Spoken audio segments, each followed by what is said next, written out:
mencoba menjangkau Tuhan dengan pikiran, saudara nggak akan mampu. Karena pikiranmu itu, logikamu itu, menghalangi Tuhan bekerja lebih dahsyat. Makanya ketika engkau mau berdoa, mau mengharapkan mujizat yang dahsyat-dahsyat luar biasa, tutup logikamu. Pakainya nanti di belakangan. Itu yang saya katakan, iman harus di atas logika. Dulu beta jauh dari Yesus, tak pernah beta mau kenal dia. Begini saudara, kenapa orang itu bisa malas berdoa? Saya mencatat ada 5 ya. Pertama adalah berdasarkan ayat 1, keluarkan tadi, karena doa dijadikan kewajiban bukan kebutuhan. Yesus mengatakan suatu perumpamaan kepada mereka untuk menegaskan bahwa mereka harus selalu berdoa dengan tidak jemu-jemu.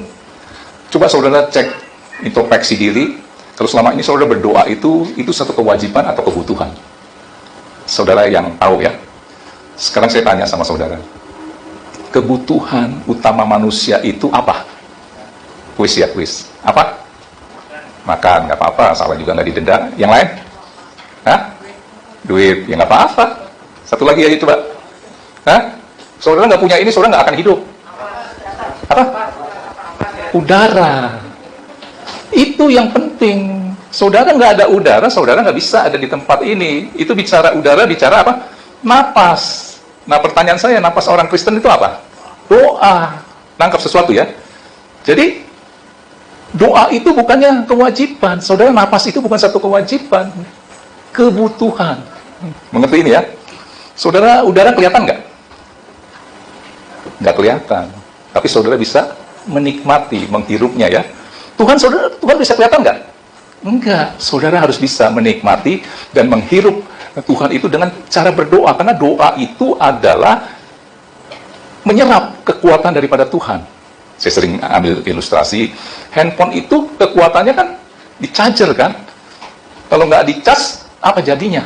Nah begitu juga saudara di dalam kehidupan sehari-hari, jangan remehkan doa. Ibarat tadi saya katakan, udara kan nggak kelihatan, tapi saudara bisa menikmati. Dan ada orang juga mengalami kesulitan untuk menikmati udara, yaitu orang yang sakit, yang ada di ruang ICU. Dia perlu apa? Alat bantu. Seolah-olah udaranya nggak ada, perlu alat bantu di ICU. Padahal udara itu ada, tetapi dia mengalami kesulitan. Masalahnya di mana? Dirinya orang ini, karena dia mengalami sakit. Begitu juga saudara, harusnya saudara bisa menikmati Tuhan, menikmati doa. Tuhan nggak kelihatan kan? Tapi saudara bisa menikmati. Kalau saudara mengalami kesulitan untuk menikmati Tuhan, yang saya ibaratkan udara, itu seperti orang sedang sakit di ICU, perlu alat bantu. Di ruang ICU, saudara lihat sendiri kan, oksigen itu bayar loh, padahal gratis. Permasalahannya ada di mana? Di udaranya atau di orangnya? Di orangnya. Jadi kalau saudara tidak bisa menikmati doa, masalahnya di Tuhannya atau di saudara? Di saudara. Ini yang kita mau bahas. Ada apa di dalam hatimu yang membuat engkau tidak bisa menikmati doa? Ya, nangkap ini ya. Karena, ini poin kedua, saudara itu dalam berdoa tidak menemukan Tuhan. Saudara bisa kebayang nggak kalau saudara menelpon seseorang, jelas-jelas saudara tahu orang itu tidak mendengar saudara. Saudara masih mau ngomong? Nggak mau.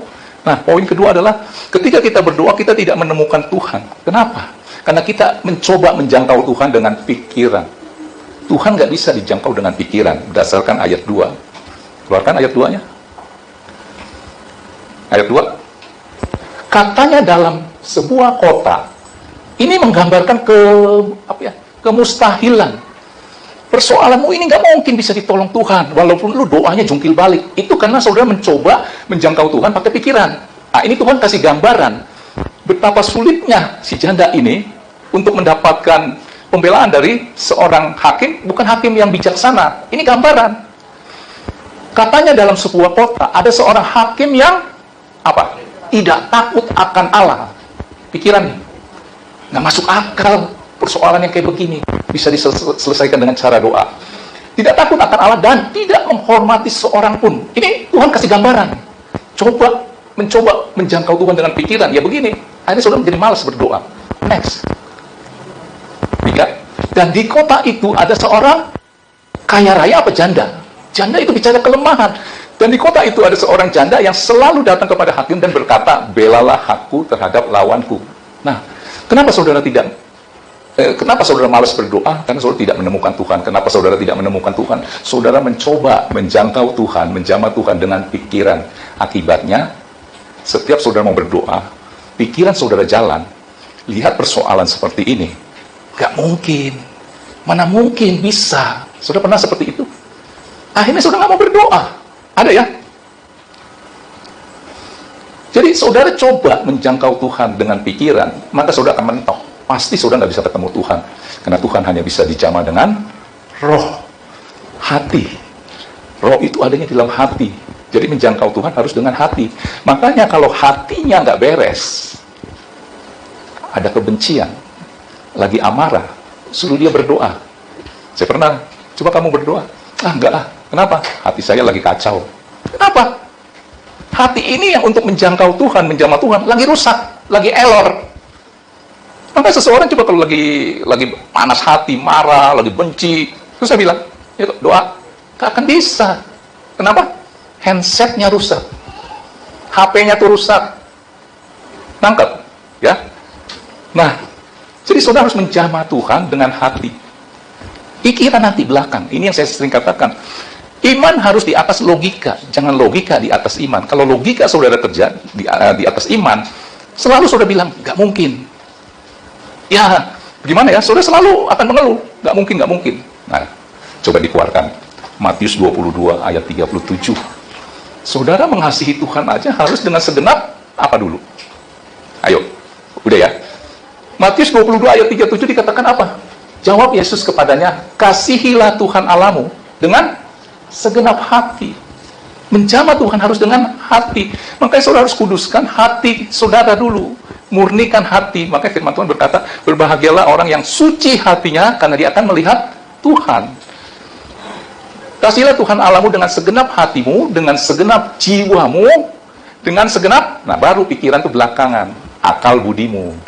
Ketika hatimu menjamah Tuhan, saudara mau mengasihi Tuhan dengan hati, baru pakai akal. Misalnya ya, saya mengasihi Tuhan, terus saya melakukan sesuatu sampai saya berdarah-darah, sampai saya mau mati. Tuhan pun gak berkenan. Itu disebut dengan akal budi. Gak mungkin saya mengorbankan sesuatu sampai saya pengen mati itu ya, berdarah-darah gitu. Tuhan juga gak senang. Pakai akal budimu. Nah, ini contoh ya. Jadi kenapa saudara malas berdoa? Karena saudara tidak menemukan Tuhan. Kenapa saudara tidak menemukan Tuhan? Karena saudara mencoba menjangkau Tuhan dengan pikiran. Satu hari ketika saya ada masih persekutuan doa saya di ruko saya itu masih aktif. Itu tahun 97 ya, lama sekali. Nah, ada seorang bersaksi begini. Jadi di situ ada tim untuk mendoakan orang-orang sakit. Suatu hari dia berkunjung ke orang yang sakit. Terus matanya, karena kecelakaan atau apa ya, saya lupa, itu bola matanya keluar ngegantung begini. Ya, saudara masih ingat lah ya, Pak Anton Edwin berserta tim. Nah, salah satu anak buahnya berkata begini, bersaksi. Waktu berdoa, kan Pak Anton udah almarhum ya. Dek, adik percaya kuasa Tuhan Yesus akan menyembuhkan. Mungkin dia ada sedikit lemah. Ya, amin. Setuju bahwa bilu Tuhan Yesus akan menyembuhkan. Terus berdoa nih. Pak Anton berdoa, setelah itu disuruh yang lain juga berdoa. Jadi doanya, misalnya ada orang saling mendoakan. Nah, salah satu berdoa begini, waktu dia berdoa, Tuhan Yesus, aku percaya oleh biru-Mu Tuhan Yesus sembuh. Tapi pikirannya jalan. Apa mungkin ya matanya masuk lagi ke dalam? Pertanyaan saya, bisa terjadi mujizat ya? Bisa, waktu pikirannya. Dalam nama Tuhan Yesus, mulut ngomong, hatinya beda. Itu yang tadi saya katakan, matanya udah keluar ngegantung begini. Oleh bilur Tuhan Yesus, aku percaya sembuh. Tapi pikirannya, apa bisa ya matanya masuk lagi? Nah, sudah nangkap sesuatu, mencoba menjangkau Tuhan dengan pikiran, saudara nggak akan mampu. Karena pikiranmu itu, logikamu itu, menghalangi Tuhan bekerja lebih dahsyat. Makanya ketika engkau mau berdoa, mau mengharapkan mujizat yang dahsyat-dahsyat luar biasa, tutup logikamu. Pakainya nanti di belakangan. Itu yang saya katakan, iman harus di atas logika. Kesaksian Pak Beni juga ya Pak, kalau kayak pakai pikiran mah udah serem gitu ya. Bersaksi terus, waduh, itu kalau pikiran jalan nih. Tetapi ketika pikiran ditutup, iman yang bergerak, Pak Beni berani bergerak, terjadi sesuatu mujizat. Mungkin suatu hari boleh bersaksi Pak. Sudah nangkap ini ya? Oke.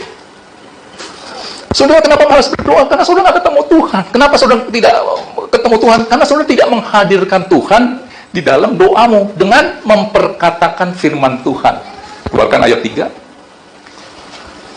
Ayat 3 yang tadi, Lukas 18 yang tadi. Ayat 3, Lukas 18 ayat 3. Di kota itu ada seorang janda. Ini bicara orang lemah. Selalu datang kepada hakim itu dan berkata, belalah hakku terhadap lawanku. Garis bawahi kata-kata, belalah hakku terhadap lawanku.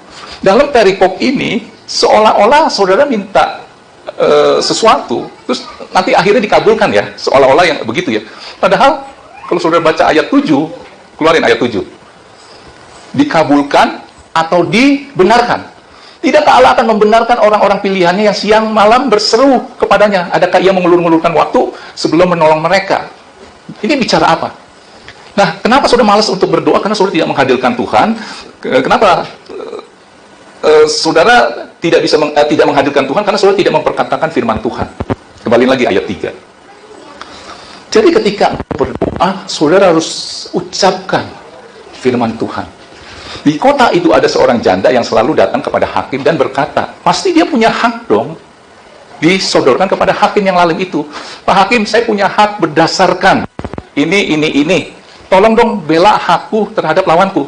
Nah, saudara, waktu berdoa, saudara harus menghadirkan Tuhan dengan mengucapkan firman Tuhan. Saya mau katakan begini, firman Tuhan, tadi saya mau baca, nggak ada yang bawa aslinya ya, Bu Erna. Sini Bu. Ya, nggak apa-apa, buat ilustrasi. Saudara, Alkitab ini saya sering katakan, saya nggak akan bosan untuk bilang, bahwa Alkitab ini bukan sekedar kitab sucinya orang Kristen. Maka kalau saya buka, ya, itu nggak ditulis kitab suci baru, kitab suci lama. Tetapi akan dikatakan apa? Surat perjanjian. Perjanjian baru dan perjanjian lama. Jadi ini adalah surat perjanjian. Bicara surat perjanjian berarti bicara pihak pertama dan pihak kedua. Pihak pertama adalah Tuhan, pihak kedua adalah diri kita. Maka di ayat itu dikatakan, tidakkah Allah akan membenarkan orang-orang pilihan? Orang-orang pilihan adalah orang yang masuk di dalam pihak kedua. Kalau saya membuat satu perjanjian dengan misalnya Pak Thomas, hanya saya dan Pak Thomas itu yang terlibat. Sedangkan saudara yang ada di sini tidak menjadi orang pilihan di dalam perjanjian saya dengan Pak Thomas. Saudara nangkep ini. Ya. Jadi, ini surat perjanjian bicara pihak pertama dan pihak kedua. Pihak pertama adalah Tuhan, pihak kedua adalah saudara dan saya.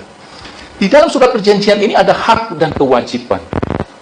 Makanya waktu saudara berdoa, saudara harus keluarkan firman Tuhan. Sebagai hak yang saudara bisa raih. Tapi ada kewajiban yang saudara harus lakukan. Ini namanya surat perjanjian antara kita dengan Tuhan, saling berjanji, saling mengikat, saling memberkati. Makanya saudara kalau berdoanya capek, sudah mengucapkan firman Tuhan, di mana itu adalah hak-hak saudara. Ya. Dan biasanya dalam perjanjian itu ada sanksi. Kalau saya bikin kontrak, perjanjian sewa rumah, kalau saya tidak membayar tepat waktunya, saya ada sanksi. Didenda atau di apa ya, saudara tangkap ini ya. Nah, ketika engkau mengucapkan firman Tuhan, saya katakan engkau sedang menghadirkan Tuhan. Saya ambil contoh ya, di sini siapa nih? Pak Budiantono. Saya ngomong begini ya, Pak Budiantono minggu lalu berkata kepada saya mengulang perkataan daripada Pak Budi, bahwa minggu depan lagi, dia akan, misalnya, karena dia ulang tahun, minggu depan dia akan membawa, kue gitu ya. Jadi Pak Yulius, jangan sediakan roti lagi. Nah, waktu saya mengulang perkataan daripada Pak Budi, saya sedang menghadirkan Pak Budi di tempat ini. Padahal Pak Budi ada nggak? Nangkep ini. Jadi ketika engkau berdoa, kau ucapkan firman Tuhan, kau sedang hadirkan Tuhan. Dan ketika engkau mengucapkan firman, kau sudah sedang mengeluarkan dari surat perjanjian itu, di mana saudara punya hak. Saya ambil contoh. Ini Bu Erna boleh? Ambil contoh ya.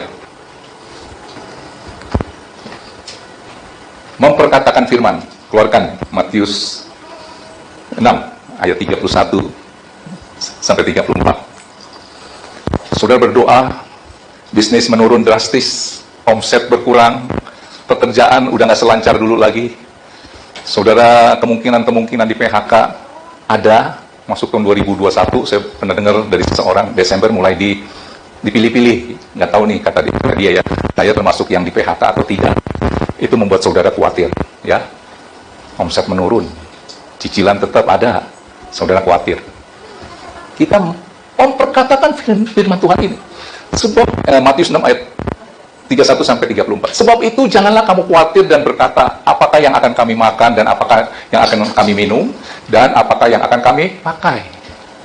Semuanya itu, saya sering katakan semuanya itu adalah uang untuk saudara bisa makan, pakai baju, ya. Semuanya itu dicari oleh bangsa-bangsa yang tidak mengenal Allah. Saudara ini orang pilihan, masuk di dalam pihak kedua. Semua itu dicari oleh bangsa-bangsa yang tidak mengenal Allah, akan tetapi Bapakmu yang di surga tahu bahwa kamu memerlukan semuanya itu. Tetapi carilah dahulu kerajaan Allah dan kebenarannya, maka semuanya akan ditambahkan. Semuanya itu apa? Uang, ya. Terus, sebab itu jangan kamu khawatir akan hari esok, karena hari esok mempunyai kesusahannya sendiri. Kesusahan sehari cukuplah sehari. Saudara memperkatakan firman Tuhan. Saudara punya hak apa? Ditambahkan. Perkatakan hakmu. Tetapi carilah dahulu kerajaan Allah dan kebenarannya, maka semuanya itu akan ditambahkan kepadamu. Saudara punya hak untuk ditambahkan, tetapi saudara punya kewajiban. Apa kewajibannya? Utamakan Tuhan dulu. Nomor satukan Tuhan dulu dalam kehidupan saudara masing-masing. Saudara nangkep ini? Sampai satu saat beta jatuh, sing ada yang peduli beta.